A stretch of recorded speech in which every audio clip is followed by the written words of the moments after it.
Hari itu seharusnya berakhir dengan satu kematian. Di sebuah rumah sakit, seorang pria tua terbaring lemah.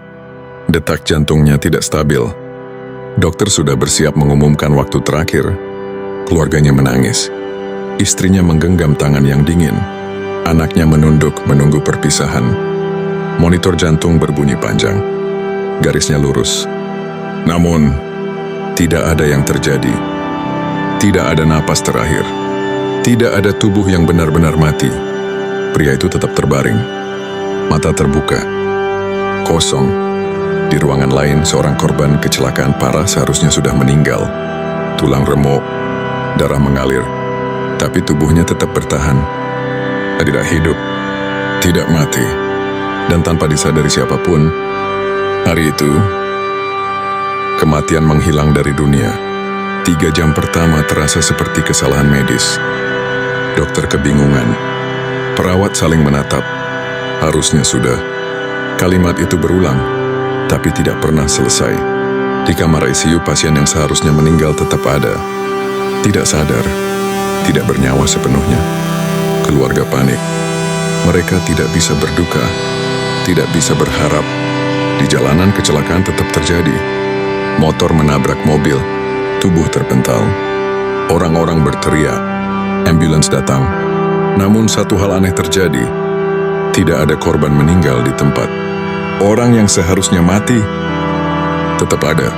Berita mulai menyebar, bukan lewat televisi, tapi lewat pengalaman langsung. Korban tabrakan hidup tapi nggak bangun. Kakek gue nggak mati tapi juga nggak hidup. Ini kejadian di mana-mana. Manusia belum takut. Mereka masih mencari logika.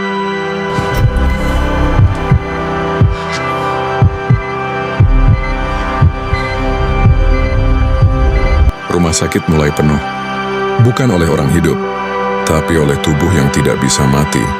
Ruang jenazah kosong. Kamar perawatan penuh. Dokter mulai kelelahan. Tidak ada prosedur untuk ini. Pasien tidak bisa diselamatkan, tapi juga tidak bisa dilepas. Di rumah, seorang ibu menusuk jarinya saat memasak. Biasanya berdarah. Hari itu, lukanya terbuka, tapi tubuhnya menolak berhenti. Rasa sakit ada, tapi tidak berujung. Di penjara kerusuhan terjadi. Pisau ditusukkan. Pukulan bertubi-tubi. Tidak ada yang mati. Hanya penderitaan yang memanjang. Disinilah manusia mulai sadar. Kematian bukan musuh. Kematian adalah batas. Dan tanpa batas, penderitaan tidak berhenti. Setengah hari tanpa kematian mengubah segalanya. Orang-orang ketakutan. Bukan karena mati, tapi karena tidak bisa mati. Pasien kanker stadium akhir tetap merasakan nyeri. Korban luka bakar tetap merasakan panas. Tubuh rusak. Namun jiwa terjebak. Tangisan memenuhi rumah sakit. Bukan tangisan kehilangan, tapi tangisan keputusasaan. Seorang anak memeluk ibunya yang koma. Ibunya tidak bangun, tidak pergi. Anak itu bertanya, kalau ibu nggak mati kapan ini selesai? Tidak ada jawaban. Media sosial berubah menjadi doa massal. Bukan meminta hidup, tapi meminta akhir. Untuk pertama kalinya dalam sejarah, manusia merindukan kematian. Clear the street now! We need paramedics immediately! Please help me, I can't move my legs! Malam datang, dan dunia berubah sunyi. Tidak ada kematian di berita. Tidak ada duka. Hanya penderitaan yang diam-diam. Beberapa orang mencoba bunuh diri. Bukan karena putus asa, tapi karena ingin berhenti. Namun tubuh mereka menolak. Rasa sakit ada, akhir tidak datang. Disinilah moral runtuh. Jika kematian tidak ada, apakah hidup masih berarti? Apakah penderitaan harus abadi? Seorang dokter duduk di lantai rumah sakit. Menangis. Bukan karena gagal menyelamatkan, tapi karena tidak bisa mengakhiri. Menjelang akhir hari, dunia kelelahan. Andai ada harapan, tidak ada solusi. Orang-orang hanya menunggu. Dan tepat saat jam mendekati akhir, satu hal terjadi. Seorang pasien menghembuskan napas terakhir. Pelan, tenang, tangisan pecah.